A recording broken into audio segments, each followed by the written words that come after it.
nós te adoramos nessa noite, reconhecemos sua graça, sua bondade sobre as nossas vidas.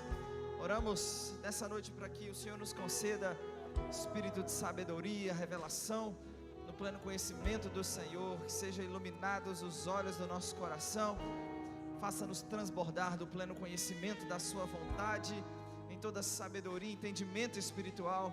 Nós desejamos viver do modo digno do Senhor, para o seu inteiro agrado, frutificando em toda boa obra. Nós oramos, nós te agradecemos em nome de Jesus, amém. Boa noite, a graça e a paz. Pessoal, muito obrigado. Daqui a pouco vocês retornam. Pode se assentar, uma grande honra, um grande privilégio estar com os irmãos durante esse tempo. Quem esteve aqui ontem conosco, demos início a esse evento, onde nosso propósito é firmar e estabelecer os crentes na verdade, amém. Quantos sabem que a palavra é a verdade? E vocês, os alunos do Rema, têm tido o privilégio de ter aula com minha digníssima e lindíssima esposa. Vocês estão desfrutando desse tempo aqui, dessa matéria caráter de Deus. E quando lá atrás já estávamos ajeitando esse tempo aqui no Mato Grosso, o pastor Guilherme falou comigo e de prontidão nós ajeitamos essa data, e graças a Deus deu certo de poder estar com você, conhecer essa igreja maravilhosa, testemunhar tudo que Deus está fazendo aqui durante esse tempo, amém. Abra comigo a sua Bíblia em 1 Pedro capítulo 1, 1 Pedro capítulo 1, obviamente seguindo a temática, seguindo o que está proposto para esses dias. Vamos falar um pouco da eternidade. Pergunta para alguém que está perto de você: você pensa na eternidade? Bom, se não pensa na eternidade, a gente sabe que você, ou pelo menos tem propósito, interesse, desejo, que você depois desses dias possa pensar e refletir um pouco a respeito da eternidade, amém. E o que eu vou te mostrar nessa noite, eu vou tentar fazer um contraste entre a eternidade que nós, os crentes em Jesus, vamos experimentar. Não dá tempo de ver tudo, de mostrar tudo, mas eu quero deixar você com expectativa acerca daquilo que a Bíblia garante que nós, os crentes em Jesus Cristo, vamos experimentar. Mas também a Bíblia traz detalhes acerca da eternidade dos não crentes. E então, ao olharmos para a eternidade dos não crentes, eu vou tentar deixar você consciente da responsabilidade que você carrega. Então o tema da minha mensagem nessa noite é a eternidade e a responsabilidade da igreja, amém. Vá comigo, 1 Pedro capítulo 1, no versículo 3, 1 Pedro capítulo 1 e o verso 3, a Bíblia diz: bendito o Deus e Pai de nosso Senhor Jesus Cristo, que segundo a sua muita misericórdia, nos regenerou para uma viva esperança, mediante a ressurreição de Jesus Cristo dentre os mortos. Pedro diz: para uma herança incorruptível, sem mácula, imarcessível, reservada nos céus para vós outros, que sois guardados pelo poder de Deus, mediante a fé, para a salvação preparada para revelar-se no último tempo. Pedro diz: nisto exultais, embora no presente, por breve tempo, se necessário, sejais contristados por várias provações, para que, uma vez confirmado o valor da vossa fé, muito mais preciosa do que ouro perecível, mesmo apurado por fogo, redunde em louvor, glória e honra, na revelação de Jesus Cristo, a quem não havendo visto há mais, no qual não vendo agora, mas crendo, exultais com alegria indizível e cheia de glória, obtendo o fim da vossa salvação, obtendo o fim da vossa fé, a salvação da vossa ou das vossas almas. Vamos pensar no que Pedro está nos dizendo. Fomos regenerados, mediante a ressurreição de Jesus Cristo, fomos regenerados para uma viva esperança. Nós temos uma viva esperança. Pedro diz que nós temos uma herança, e Pedro chega ao ponto de dizer que essa herança é incorruptível, é sem mácula, é imarcessível. Essa herança está reservada nos céus para nós. Ele diz: hoje nós somos guardados pelo poder de Deus, mas ele deixa claro que há uma salvação preparada para revelar-se no último tempo. E eu quero tomar o gancho dessa declaração de Pedro: salvação preparada para revelar-se no último tempo. Quantos sabem que no tempo presente, hoje, nós já somos salvos? Amém. Quem está em Cristo é uma nova criatura, as coisas velhas passaram, tudo se fez novo. Essa é a nossa realidade hoje. A Bíblia diz que quem crê no Filho tem a vida eterna. João 5,24, não entra em juízo, passou da morte para a vida. Essa é a nossa realidade hoje. Mas Pedro, ele destaca um aspecto dessa salvação que vai ser revelada no último tempo. Ele fala da revelação de Jesus Cristo, ele fala de um Jesus que nós amamos, mesmo não vendo agora. Mas haverá um momento, ou vai chegar um momento, em que nós vamos contemplar a face do nosso Senhor. Vai chegar um momento em que vamos olhar na face do nosso Senhor. Então, para começar, falando dessa salvação que está preparada para revelar-se no último tempo, esse aspecto futuro da salvação, o que nós, os crentes, vamos experimentar? Vai comigo para 1 Coríntios, no capítulo 15. 1 Coríntios, capítulo 15. Olha o que a Bíblia diz, a partir do verso 42. 1 Coríntios, capítulo 15. A partir do verso... Na verdade, um pouco antes, vamos ler o verso 20. Depois você vai saltar comigo para o verso 42. 1 Coríntios, capítulo 15, do verso 20. A Bíblia diz: mas de fato, Cristo ressuscitou dentre os mortos, sendo Ele as primícias dos que dormem. Quantos creem que o nosso Senhor Jesus Cristo ressuscitou? Mas Paulo diz, Ele não só ressuscitou, como Ele é as primícias dos que dormem. A morte veio por um homem, 21, visto que a morte veio por um homem, falando de Adão, por meio de um só também veio a ressurreição dos mortos, porque assim como em Adão todos morrem, todos seremos vivificados em Cristo Jesus. 23, cada um porém por sua própria ordem, Cristo as primícias, ou seja, Cristo foi o primeiro a experimentar a ressurreição para a imortalidade. Mas a Bíblia diz que depois, nós, os que somos de Cristo, na sua vinda. Então, falando dessa salvação que está preparada para revelar-se no último tempo, a Bíblia garante que Jesus vai voltar. E em conexão com a vinda de Jesus Cristo, os mortos ressuscitarão incorruptíveis. Versículo 42, 1 Coríntios 15, versículo 42. Paulo diz, assim também é a ressurreição dos mortos. Ele diz, semeia corpo na corrupção, ressuscita na incorrupção. Semeia-se em desonra, ressuscita em glória. Semeia-se em fraqueza, ressuscita em poder. Semeia-se corpo natural, ressuscita corpo espiritual. Se há corpo natural, também há corpo espiritual. Olha para mim por um instante. A Bíblia garante que aqueles que morreram em Cristo, eles estão com Cristo, eles estão com o Senhor. Atos 7, quando Estevão vê o céu aberto, ele está sendo apedrejado, ou vai ser apedrejado pelos judeus, pela liderança e o sinédrio judaico. Ele vê o céu aberto, ele vê Jesus em pé à sua direita, e ao ser apedrejado diz, Senhor Jesus, recebe o meu espírito. Estevão morto, para onde o seu homem interior, seu espírito e sua alma estavam indo? Para estar com Cristo. Amém, gente? Em Filipenses 1, a partir do verso 20, o apóstolo Paulo diz que segundo a minha ardente expectativa e esperança, de que em nada serei envergonhado. Isso é Paulo dizendo aos filipenses. Antes, com toda ousadia, como sempre também agora, Cristo vai ser engrandecido no meu corpo, quer pela vida, quer pela morte. Ele diz, para mim, viver é Cristo, morrer é lucro. E por que ele diz morrer é lucro? Ele está dividido, ele diz, se viver na carne traz fruto para o meu trabalho, já não sei o que hei de escolher. Ora, de um lado e outro, estou constrangido, tendo desejo de partir e estar com Cristo, o que é incomparavelmente melhor. O que ele está dizendo? Se ele partir, experimentar a morte, é partir para estar com Cristo. E a descrição que ele usa é incomparavelmente melhor. Então, para o crente em Jesus Cristo, se a morte física chegar, seu corpo vai ser sepultado, mas o homem interior, o verdadeiro eu, vai para estar com Cristo. Aguardando o quê? Aguardando exatamente esse momento que nós estamos lendo aqui. Por meio de Adão, o homem experimentou a morte, mas por meio de Cristo veio a imortalidade. Cristo é a primícia da ressurreição. Depois nós, os que são de Cristo, na sua vinda.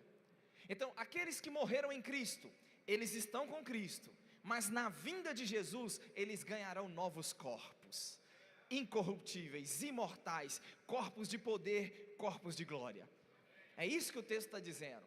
Quando o crente morreu, foi sepultado um corpo corruptível, mas na ressurreição vai levantar, vai ressuscitar um corpo incorruptível. Foi sepultado um corpo em desonra, vai ressuscitar um corpo de glória.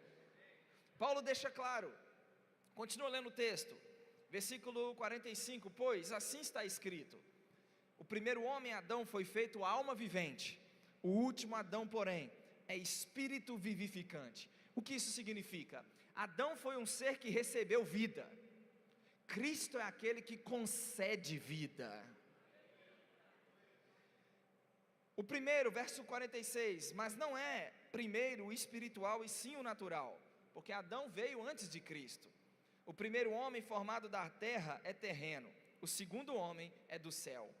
Como foi o primeiro homem o terreno, tais são também os demais homens terrenos. Como é o homem celestial, tais também os celestiais.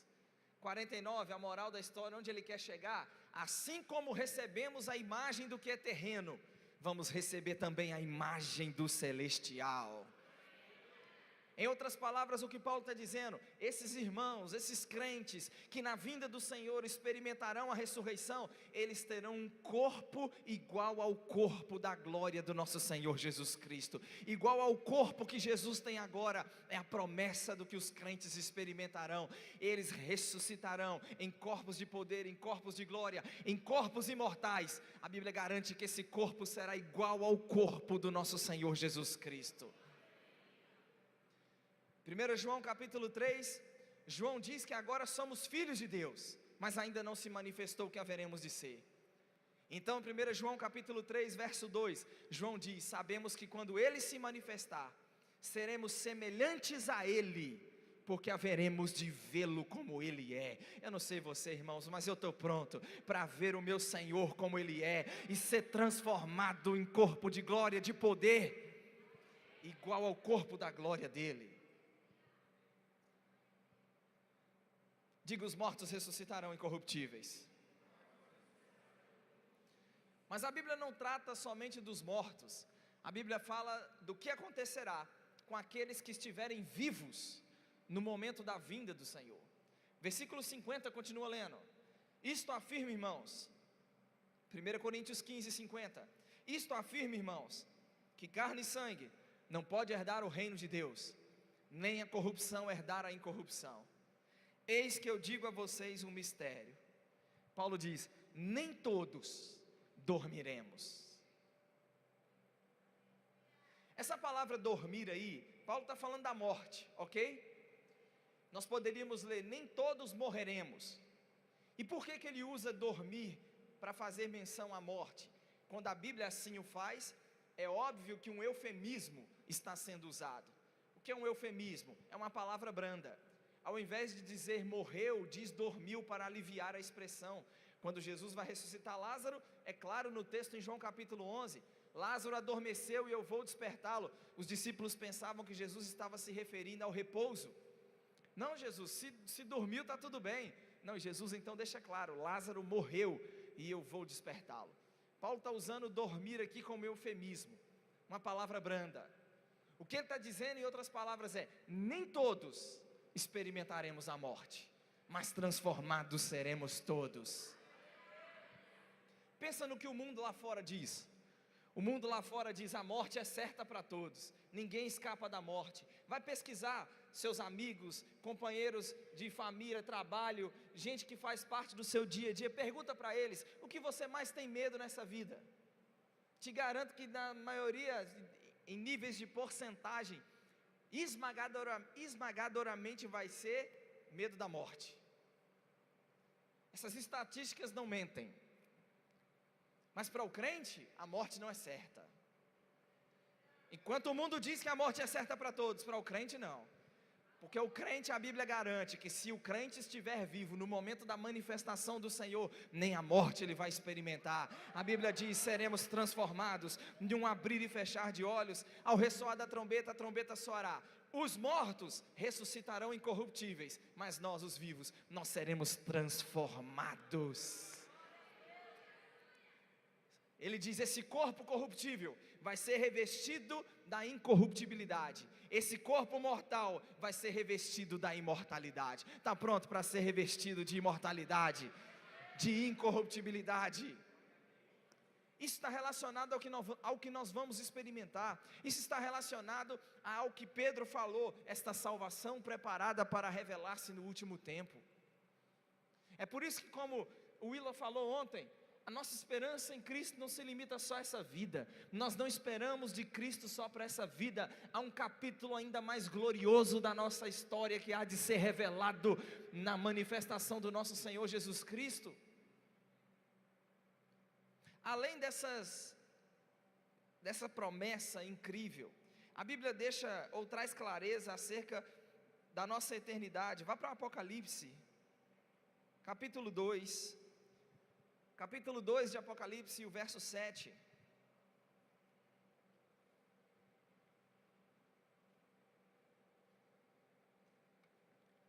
Capítulo 2, verso 7. Nesses capítulos 2 e 3 de Apocalipse, nós temos a mensagem às 7 igrejas.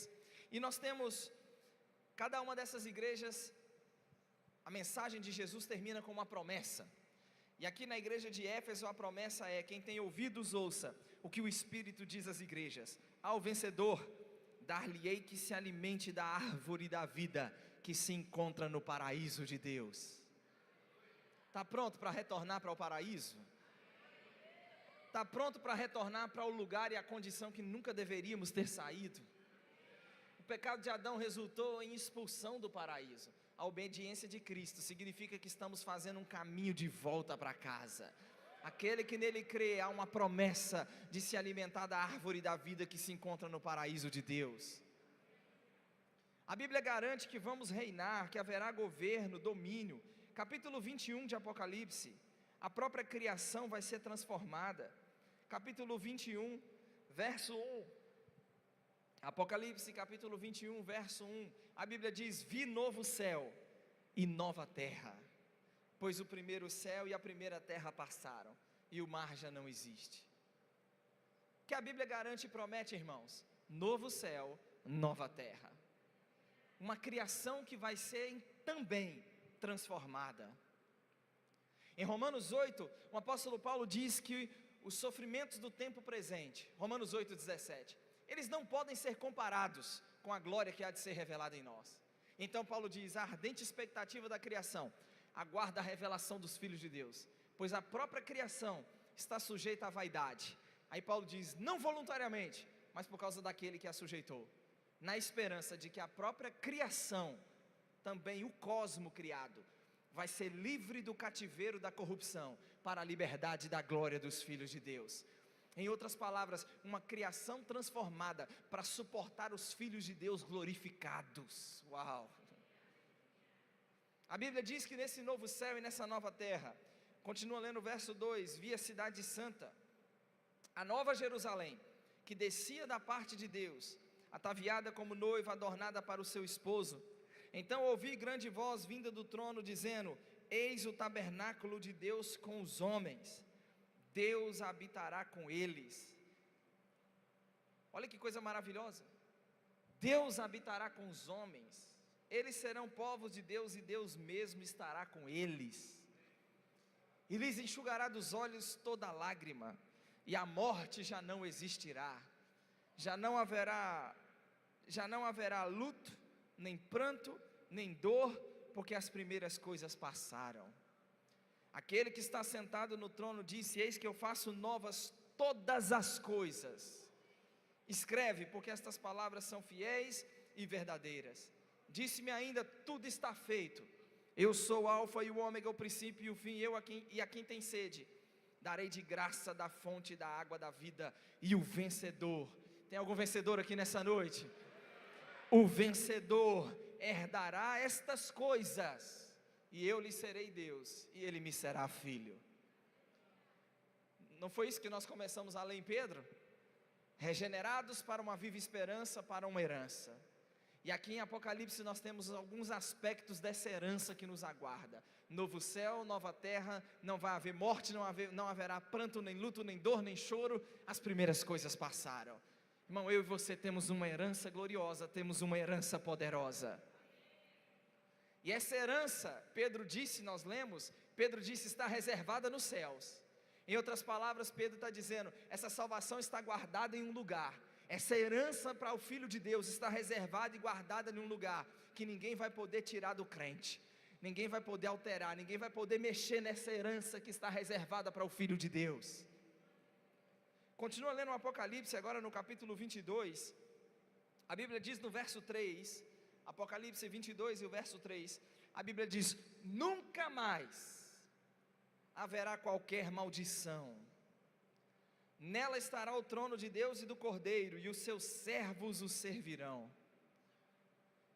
Olha o versículo 4, contemplarão a sua face.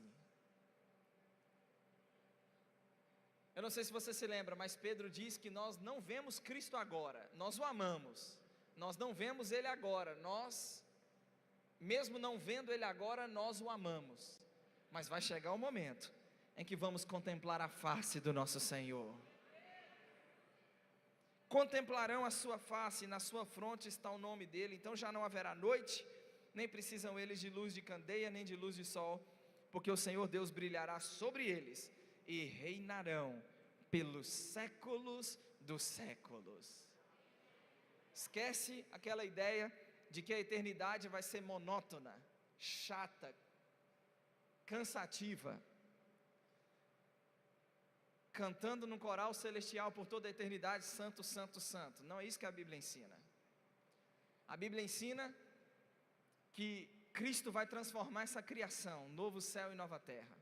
Nessa criação transformada, haverá governo pelos séculos dos séculos.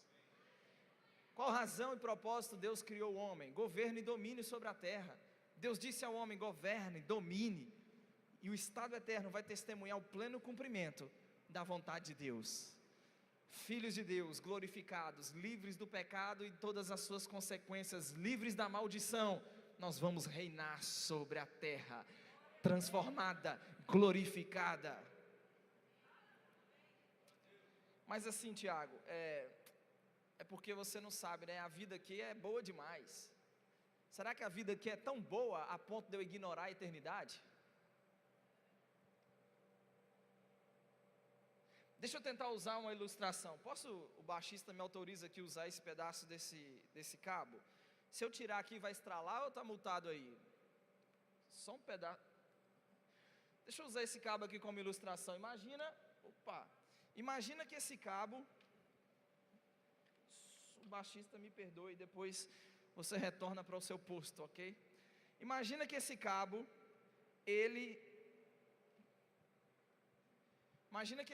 pense por um instante comigo, tá bom? 200 quilômetros desse cabo, é muito cabo, concorda? Amém? Imagina 500 quilômetros desse cabo, quase difícil de imaginar, não é? Agora pense por um instante que esse cabo aqui é eterno, ele não tem fim. Agora, se você comparar esse cabo que é eterno a essa ponta prateada, nós poderíamos comparar essa ponta prateada dele com o nosso tempo de existência na terra. Agora, o que é esse pequeno pedaço da nossa existência na terra comparado àquilo que é eterno? A gente não pensa sobre isso. A gente só pensa nesse pequeno pedaço da nossa existência. Olha, eu não vejo a hora de alcançar isso, aquilo outro. Nada errado com isso. Oh meu Deus, eu quero isso, aquilo outro. E a gente vive como se os nossos dias se resumissem somente a esse pequeno pedaço da nossa existência. E a gente acaba por esquecer que as decisões que tomamos desse pequeno pedaço da nossa existência vai refletir seriamente na nossa eternidade. Quem estava aqui ontem viu, as escolhas que fazemos vai refletir na forma como passaremos a nossa eternidade. Então nós precisamos pensar no que é eterno. E se não pensa, vai sair daqui nessa noite pensando. Por mais que a vida aqui com Cristo seja inspiradora, maravilhosa, somos uma nova criatura, somos abençoados com toda a sorte de bênçãos, somos prósperos. Quantos creem que são prósperos? Mas se pensa em Cristo, ou se limita a vida, a existência somente a esse aqui e agora. Paulo diz: somos os mais miseráveis de todos os homens. Tem algo muito maior a ser experimentado. A Bíblia fala da eternidade também dos não crentes. Para os crentes, corpos de glória, incorruptíveis, imortais, novo céu, nova terra, sem maldição, sem morte, sem luto, nem dor, nem pranto e nem choro. Glória a Deus por isso. Deveríamos celebrar ainda mais. Ao saber, ao descobrir essa verdade, deveríamos celebrar essa eternidade que o sacrifício e a ressurreição de Jesus nos garantiu. Mas a Bíblia fala também da eternidade dos não crentes. No Evangelho de Mateus, no capítulo 10, Evangelho de Mateus, no capítulo 10,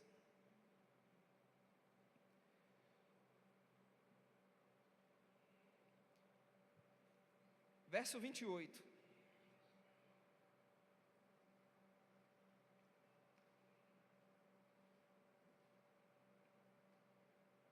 Mateus 10, verso 28, quantos acharam? Temei, não temais os que matam o corpo e não podem matar a alma. Temei antes aquele que pode fazer perecer no inferno, tanto a alma como o corpo. Você está lendo isso aí junto comigo? O corpo no inferno. Jesus está mandando temer a Deus, que pode fazer perecer no inferno a alma e o corpo. Ele não está mandando temer Satanás, porque o próprio Satanás vai ser lançado pelo Senhor no lago que arde com fogo e enxofre, em Apocalipse capítulo 20, verso 10. Então não é Satanás que tem o poder para colocar o homem no inferno, é temer a Deus, que pode fazer perecer no inferno a alma e o corpo. Evangelho de João capítulo 5, como vai ser isso, Tiago? O corpo no inferno. Evangelho de João capítulo 5, e o verso 28.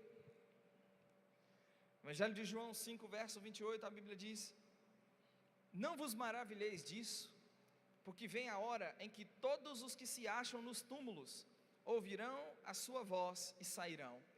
Aqueles que tiverem feito o bem para a ressurreição da vida, e os que tiverem praticado o mal para a ressurreição do juízo. Repita comigo: ressurreição do juízo.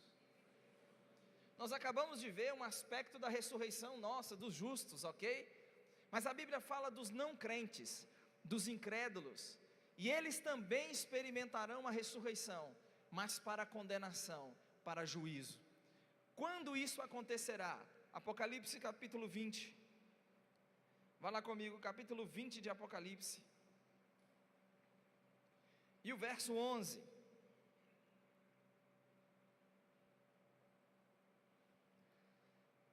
Apocalipse capítulo 20 e o verso 11.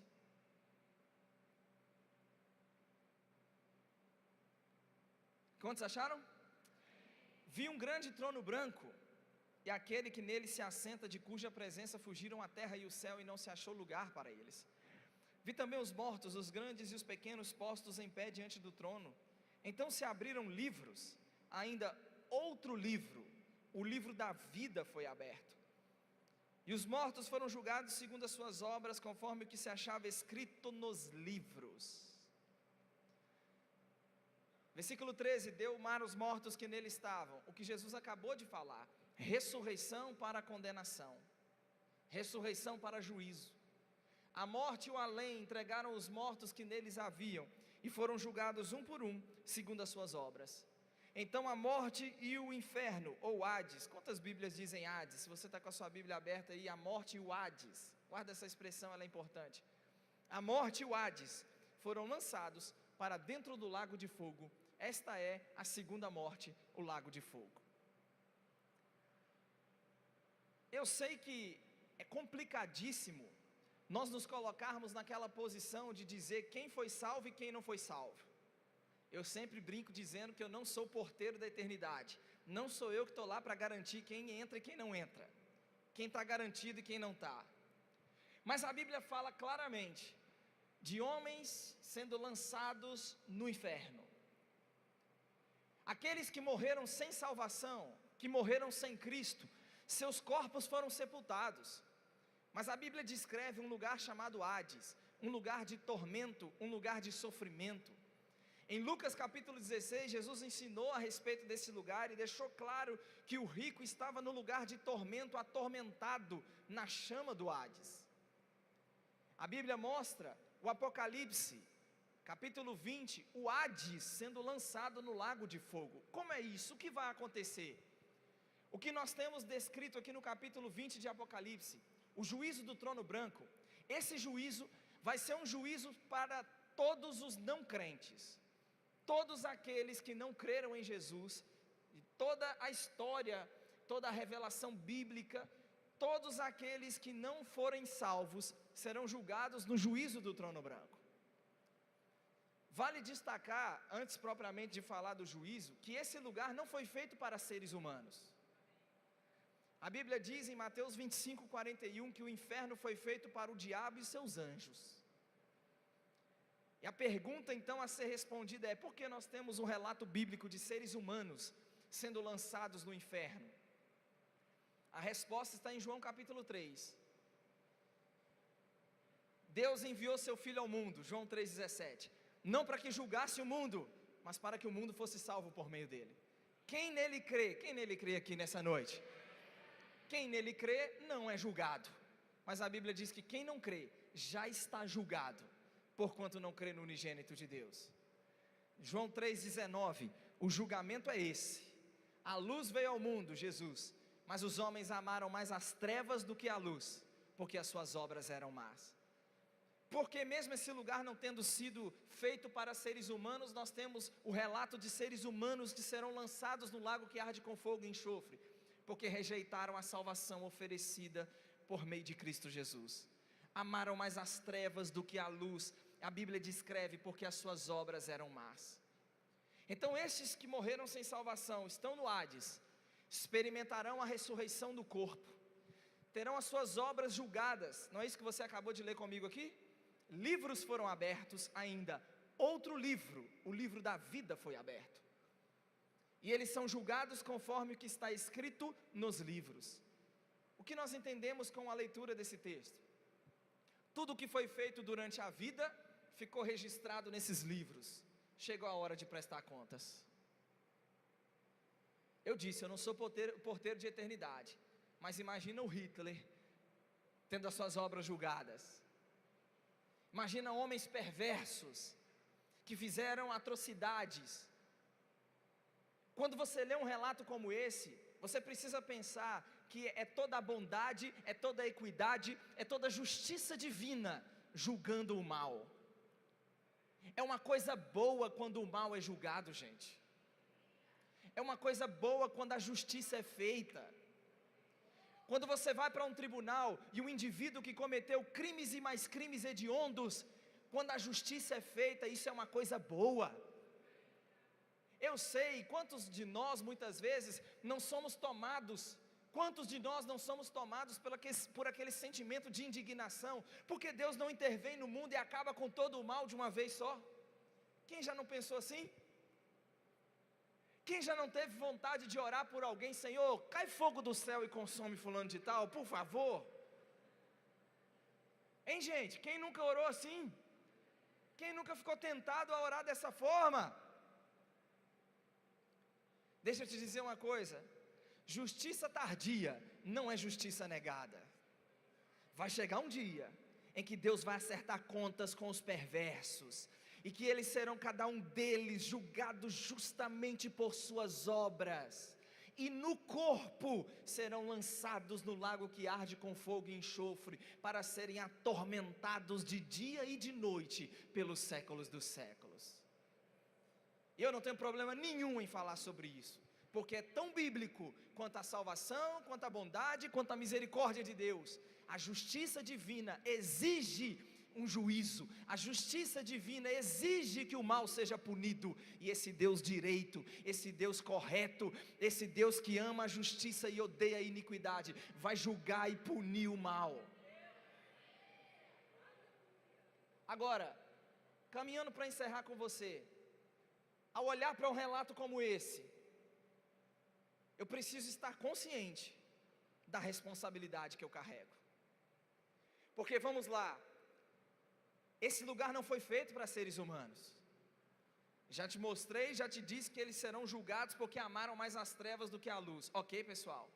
Mas quem tem a mensagem que pode mudar, que pode alterar o destino eterno desse mundo incrédulo? Eu e você é que carregamos, é que temos a mensagem e que temos a responsabilidade de salvar o máximo de pessoas possíveis que nós pudermos, que nós conseguirmos.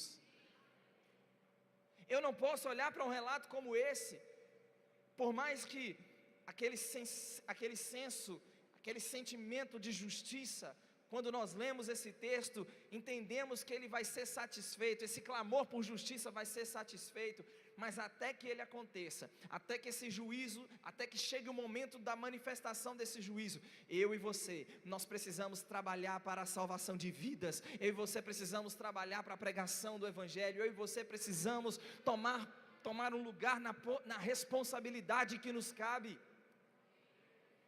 A Bíblia diz que fomos salvos, justificados, fomos transformados em ministros da reconciliação. 2 Coríntios 5,18, Paulo diz: tudo provém de Deus, que nos reconciliou consigo mesmo por meio de Cristo.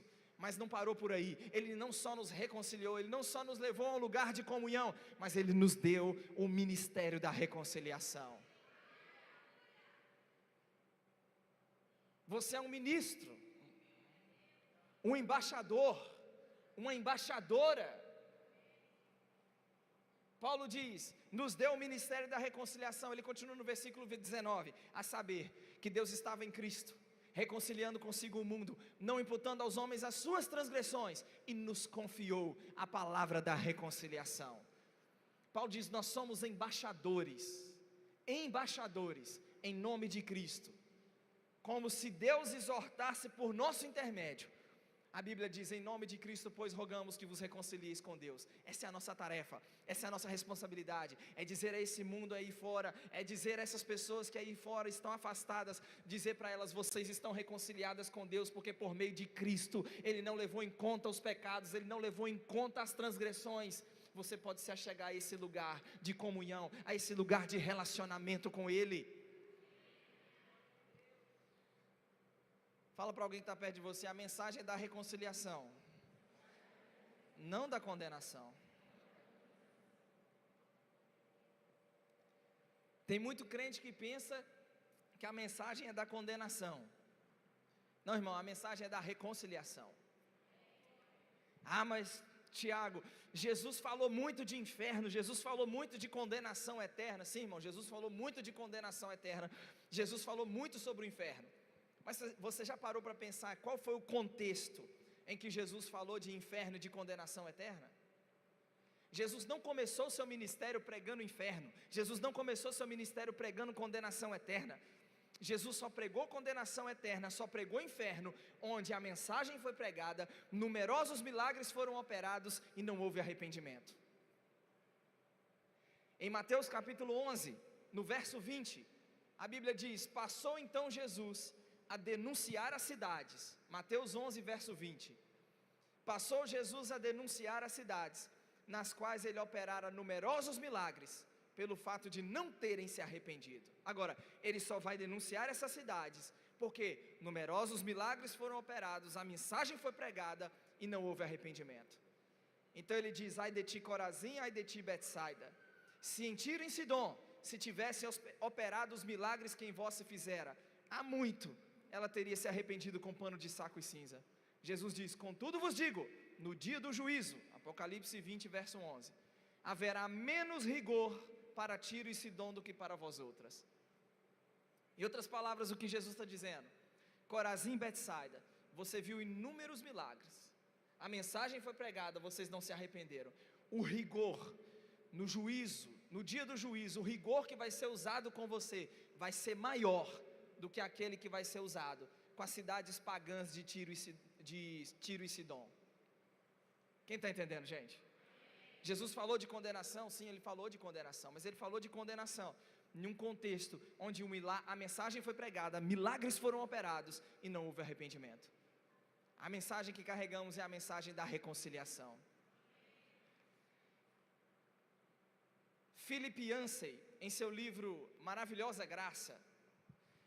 Philip Yancey é um jornalista americano, e ele começa seu livro Maravilhosa Graça contando uma história de uma prostituta viciada em heroína, que além de se prostituir, entregava a filha de 2 anos para homens perversos. E ele conta essa história e diz que ela lucrava mais entregando a filha para homens perversos do que a si mesma. E Yancey conta nesse livro que ele está ouvindo essa história de um pastor, e esse pastor, quando ouve a história dessa mulher, ele está numa mistura de que eu faço o que com essa mulher? Eu tento ajudar essa mulher, eu denuncio essa mulher, o que eu faço? E ele então pergunta para ela: você já pensou em procurar ajuda, procurar uma igreja? Então ela responde para ele: eu, igreja? Por que eu deveria procurar a igreja? Eles vão me fazer me sentir pior do que eu já me sinto. E o que aconteceu com a igreja, que deveria ser uma extensão da bondade, da misericórdia, do amor e da graça de Deus? A mensagem que carregamos é da reconciliação. Amém. Por fim, Pedro diz, 2 Pedro 3,8, que um dia para Deus é como 1000 anos, 1000 anos é como um dia. Não retarda o Senhor a sua promessa, como alguns a julgam demorada. Pedro diz, pelo contrário, Ele é longânimo para convosco, não querendo que nenhum pereça, senão que todos cheguem ao arrependimento. É o desejo de Deus que todos sejam salvos. E eu e você carregamos a mensagem. É eu e você que temos a unção e o poder sobre as nossas vidas para sermos testemunhas. E eu tenho certeza que nesses últimos dias nós vamos nos levantar sérios no que diz respeito ao compartilhar o Evangelho. Vamos sair desse lugar onde um Evangelho que só nos serve, e vamos nos mover para alcançar aqueles que é o desejo de Deus serem alcançados. Vamos nos mover para sermos instrumentos de Deus para tocar a vida de outros. E eu quero declarar e crer sobre a sua vida a manifestação do poder de Deus, dons espirituais para alcançar, dons espirituais se movendo através de você. Porque não se engane, irmãos, os dons são eles é um veículo, um meio pelo qual as pessoas são atraídas ao Senhor, é um meio pelo qual as pessoas são atraídas ao Evangelho. Alguém sabiamente diz que os milagres são a assinatura de Deus, no que diz respeito ao poder do Evangelho. E nós carregamos esse poder. Fica em pé comigo, vamos orar.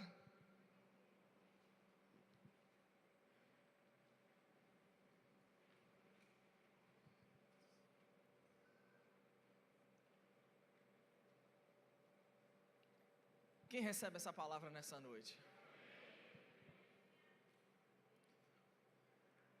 O propósito é você sair daqui inspirado nessa noite, a não só desejar aquilo que está reservado para você, a não só desejar a sua herança, mas também consciente da responsabilidade que você carrega. Irmãos, eu não quero levar nas minhas mãos sangue de ninguém para a eternidade. Lá no livro de Atos, quando Paulo prega em Tessalônica, e os judeus se opõem à mensagem de Paulo, levantam uma perseguição contra Paulo. Paulo diz àqueles judeus: sobre a cabeça de vocês o sangue de vocês, dele eu estou limpo.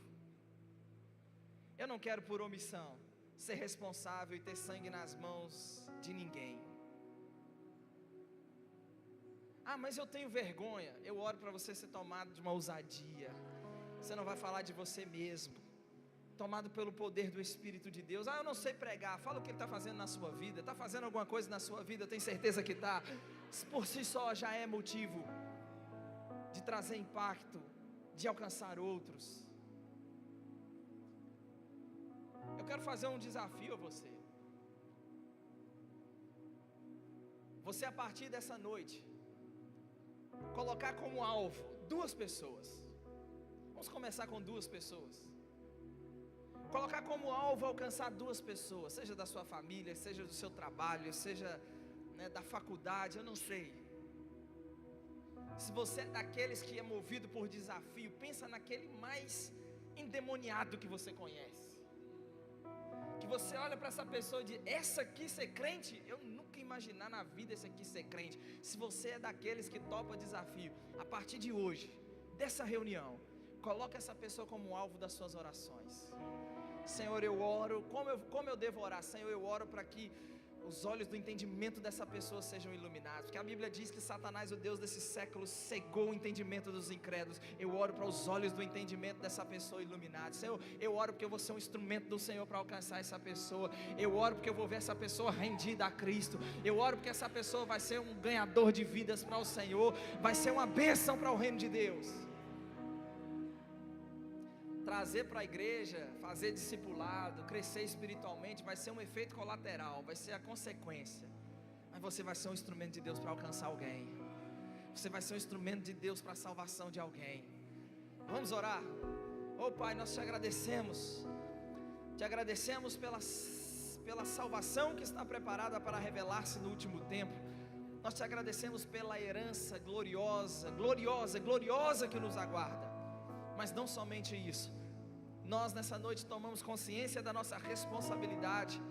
Nada nos falta para fazer a sua vontade, seu poder está sobre nós, sua habilidade está sobre nós, e nós não seremos omissos. Eu oro em nome de Jesus, homens e mulheres tomados de ousadia, tomados de intrepidez, ao abrir da boca, pessoas vindo a Cristo, pessoas rendidas a Cristo.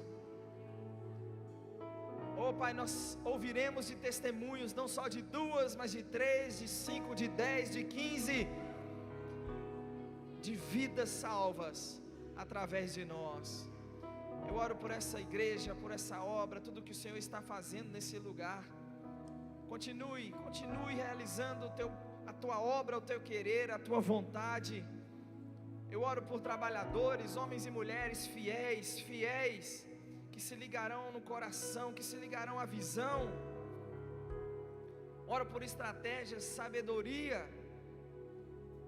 Tua boa mão está sobre esse lugar e nós reconhecemos, nós vemos, testemunhamos e te agradecemos pelo avanço, em nome de Jesus. Amém. Uma honra, um privilégio estar com os irmãos. Continue avançando e crescendo, e nós vamos ouvir notícias de 2, de 3, de mais pessoas rendidas a Cristo através da sua vida, em nome de Jesus.